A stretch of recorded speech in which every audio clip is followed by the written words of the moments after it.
નમસ્કાર. દિવસભરના તાજા સમાચારોમાં તમારું સ્વાગત છે.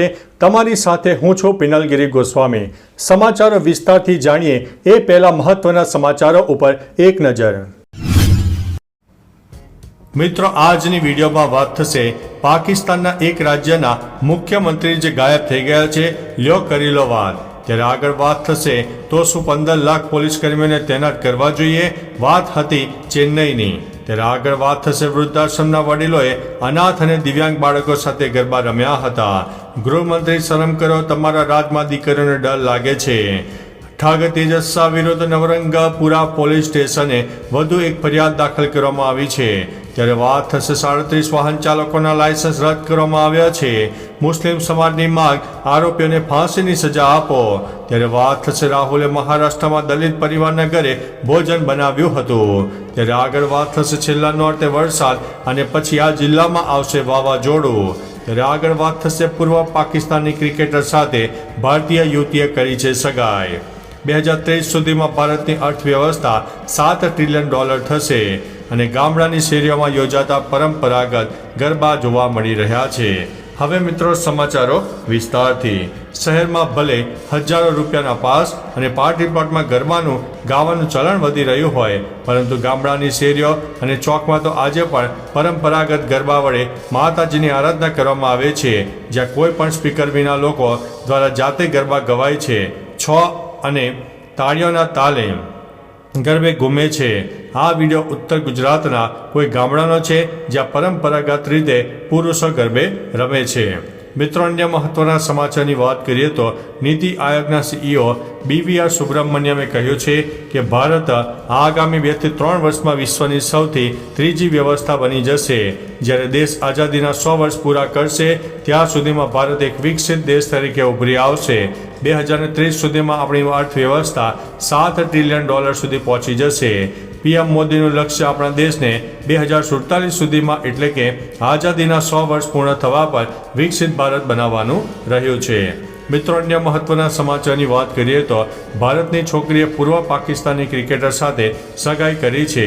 યુવતીનું નામ પૂજા બોમન છે અને તે ન્યૂયોર્કમાં રહે છે. પૂજાએ તાજેતરમાં જ પાકિસ્તાની સ્પિનર રજા હસન સાથે સગાઈ કરી છે. બંને આવતા વર્ષે જાન્યુઆરી-ફેબ્રુઆરીમાં લગ્ન કરવાના છે.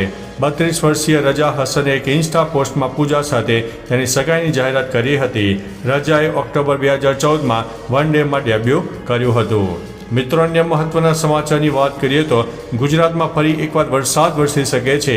જો કે હાલ ગુજરાતીઓ નવરાત્રિ ધામધૂમથી ઉજવી રહ્યા છે, પરંતુ છેલ્લા નોરતે સુરત, દ્વારકા સહિત ઘણા વિસ્તારમાં વરસાદી માહોલ જોવા મળશે તેવી શક્યતાઓ છે. તો બીજી બાજુ વરસાદ બાદ રાજ્યમાં ભારે પવન ફૂંકાવાની શક્યતા છે. ઉલ્લેખનીય છે કે હાલ રાજ્યમાં કોઈ વરસાદની સિસ્ટમ સક્રિય નથી, પરંતુ છેલ્લા નોરતે એક સિસ્ટમ સક્રિય થઈ શકે છે. મિત્રો, અન્ય મહત્વના સમાચારની વાત કરીએ તો કોંગ્રેસ નેતા રાહુલ ગાંધીએ મહારાષ્ટ્રના કોલ્હાપુરમાં એક દલિત પરિવારના ઘરે ભોજન બનાવ્યું હતું. તે વિડીયો પણ શેર કર્યો છે. વિડીયોમાં રાહુલ ગાંધી કહેતા જોવા મળી રહ્યા છે કે અજય તુકારામ સેનેડે મને તેમના ઘરે બોલાવ્યો અને રસોડામાં મદદ કરવાનો મોકો આપ્યો. અમે સાથે મળીને હરભ્યાચી ભાજી બનાવી હતી. તેને ગ્રામમાં લીલા શાકભાજી પણ કહેવામાં આવે છે. રીંગણની કઢી અને તુવેરની દાળ પણ તૈયાર કરી હતી. મિત્રો, અન્ય મહત્વના સમાચારની વાત કરીએ તો મુસ્લિમ સમાજની માંગ, આરોપીઓને ફાંસીની સજા આપો. વડોદરાના બાયલી ખાતે થયેલ ઘટનાને લઈને લોકોમાં ભારે રોષ જોવા મળ્યો છે. જોકે પોલીસે આરોપીને ઝડપીને આગળની કાર્યવાહી હાથ ધરી છે. ત્યારે આ ઘટનામાં સંડોવાયેલા આરોપીઓને ફાંસીની સજા આપવા મુસ્લિમ સમાજે માંગ કરી છે. વાસણા પેટ્રોલ પંપ 4 રસ્તા પર મુસ્લિમ સમાજના આગેવાનો એકઠા થઈને આરોપીઓને ઉગ્ર વિરોધ કર્યો હતો. મિત્રો, અન્ય મહત્વના સમાચારની વાત કરીએ તો 37 વાહન ચાલકોના લાયસન્સ રદ કરાયા છે. હાઈકોર્ટની સૂચના બાદ ટ્રાફિક પોલીસ હરકતમાં આવી છે. નિયમોનો ભંગ કરતા વાહન ચાલકના લાયસન્સ રદ કરી દેવામાં આવ્યા છે. ટ્રાફિક પોલીસ દ્વારા મહત્તમ હેલ્મેટ નહીં પહેરીને વાહન ચલાવતા ઉપરાંત ટ્રાફિકના નિયમનો ભંગ કરીને 6 જેટલા મેમો જેને આપવામાં આવ્યા છે. એવા 2000 જેટલા વાહન ચાલકોના લાયસન્સ રદ કરવા માટેનો રિપોર્ટ RTOને કરવામાં આવ્યો છે, જેમાં RTO દ્વારા 37 જેટલા વાહન ચાલકોના લાયસન્સ રદ કરવામાં આવ્યા છે.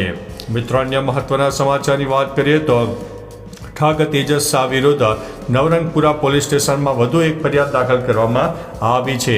શહેરના મહાઠગ ટ્રાવેલ એજન્ટ વિરુદ્ધ શહેરના એક ડોક્ટરે છેતરપિંડીની ફરિયાદ નોંધાવી છે. પ્રાપ્ત માહિતી અનુસાર એક ડોક્ટરે આ ટ્રાવેલ એજન્ટ વિરુદ્ધ ₹11,82,000ની છેતરપિંડીની ફરિયાદ નવરંગપુરા પોલીસ સ્ટેશનમાં આપી છે.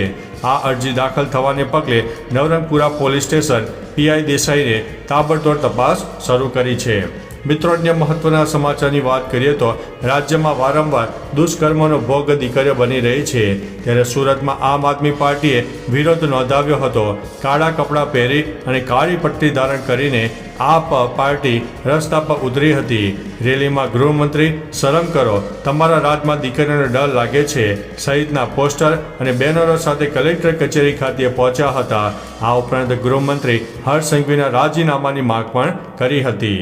મિત્રો, અન્ય મહત્વના સમાચારની વાત કરીએ તો વૃદ્ધાશ્રમના વડીલોએ અનાથ દિવ્યાંગ બાળકો સાથે ગરબા રમ્યા હતા. સુરતમાં વૃદ્ધાશ્રમના વડીલોએ અનાથ અને દિવ્યાંગ બાળકો સાથે ગરબા રમીને માતાજીની ભક્તિ સાથે સાથે ખુશીઓનો વહેંચવાનો પણ પ્રયાસ કર્યો હતો. જેમાં ગરડા બા દાદાની સાથે અનાથ ભૂલકાઓ, મંદબુદ્ધિ બાળકો, HIV ગ્રસ્ત બાળકો, કેન્સરગ્રસ્ત બાળકો, દિવ્યાંગ બાળકો માટે હેલ્પિંગ હેન્ડ્સ દ્વારા ખુશીઓ વેચવાનો પ્રયાસ કરાયો હતો. આ ઉજવણીમાં 300 જેટલા લોકોએ એકસાથે નવલા નોરતાની ઉજવણી કરી હતી. મિત્રો, અન્ય મહત્વના સમાચારની વાત કરીએ તો ચેન્નઈના મરીના બીચ પર એરફોર્સના એર શો દરમિયાન 5 લોકોના મોતને લઈને સરકાર પર સવાલો ઊભા થઈ રહ્યા છે.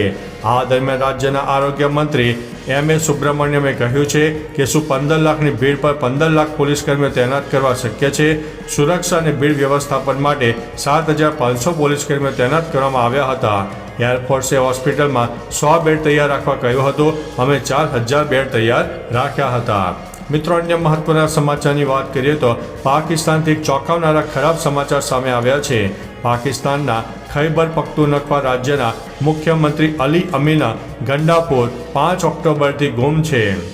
ગૃહમંત્રીના દાવાથી મુખ્યમંત્રીના અચાનક ગુમ થવાનું રહસ્ય વધુ ઘેરાયું છે.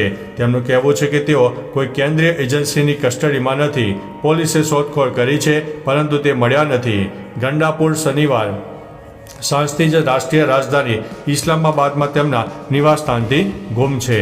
તો ચાલો મિત્રો, ફરીથી દેશ અને દુનિયાના સુપરફાસ્ટ સમાચાર લઈને મળતા રહીશું. ત્યાં સુધી અમને રજા આપશો. નમસ્તે.